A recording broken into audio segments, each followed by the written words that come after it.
Unang kaso ng Q fever disease na diskobre sa Pilipinas. Libreng entrance examination sa mga kolenyo itinatupad na. Pilipinas, mababa ang marka sa creative thinking test. At pagkahilig sa balita ng mga Pilipino, bumaba.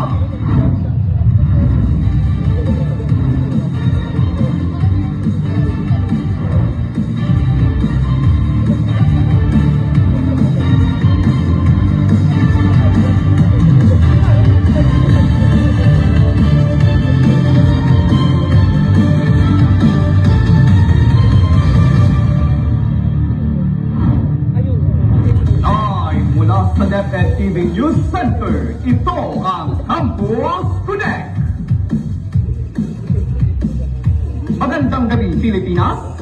Mabuhay, Carcar City. Tumutok at alamin ang mga balitang mag-uugnay sa bawat Pilipino sa oras na ito. Kami ang boses ng kabataan at sundalo ng katotohanan. Ito ang Campus Connect.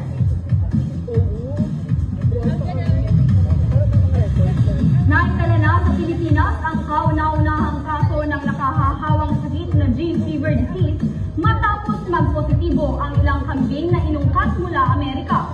Pakinggan natin ang ulat ni Bea Alunday. 19 na napositibo mula sa 74 na kambing na dinala sa Pampanga noong ika-11 ng Enero na isinailalim sa quarantine dahil nakitaan ng mga sintomas. Ayon sa National Institute of Health, ang Q fever isang sakit na dulot ng bacterial pathogen Coxiella burnetii na pwede ring may pasa sa tao. Samantala sa iba't ibang balita, isinumite sa ilalim ng Republic Act 12006 na gawing libre ang inter-examination fee ng mga qualified graduates o graduating students mula sa pribadong kolehiyo at mga universidad. Sa ilalim ng bagong batas, ang lahat ng private higher educator institution ay inaatasang huwag maningil ng naturang fees at charges na pinatutupad ng graduate at graduating students na nag-a-apply para sa college admissions. At susunod, Pilipinas, mababa ang marka sa creative thinking test. Pagkahilig sa balita ng mga Pilipino, bumaba. At yan ay tututukan sa pagbabalik ng Campus Connect. Higit 200,000 ang plantilla positions o permanenteng trabaho sa gobyerno kasi yung hours sa government kasi pa-campus sa gobyerno. Napakaraming aplikante na nangangarap din magserbisyo sa gobyerno upang pagkakaisa ng pamahalaan tungo sa masaganang bayan.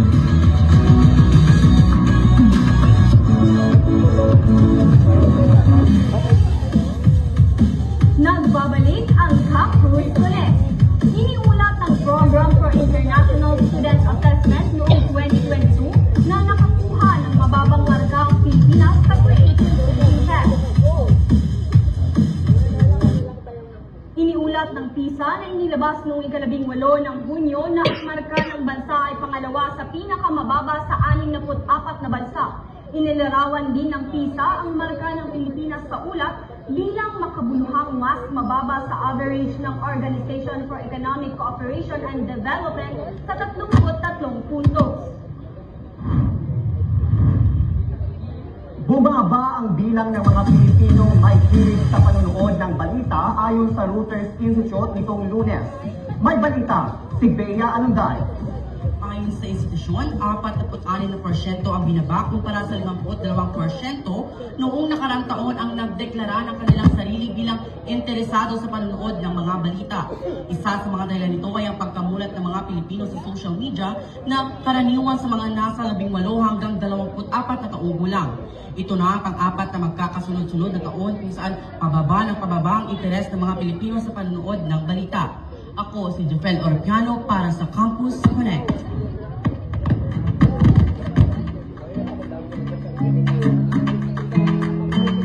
Maraming salamat, Jofel. Nako, Francisco.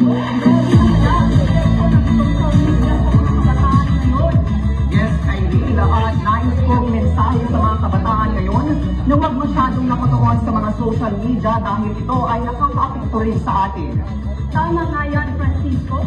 At yan ang mga balitang aming nalikom sa mas iniiting naming pansusubaybay. Balitang kabalikat, Balitang katotohanan. balitang nag-uugnay sa bawat Pilipino. Ako, si Francisco Candilardo, At ako naman si Kyril Dukyugay.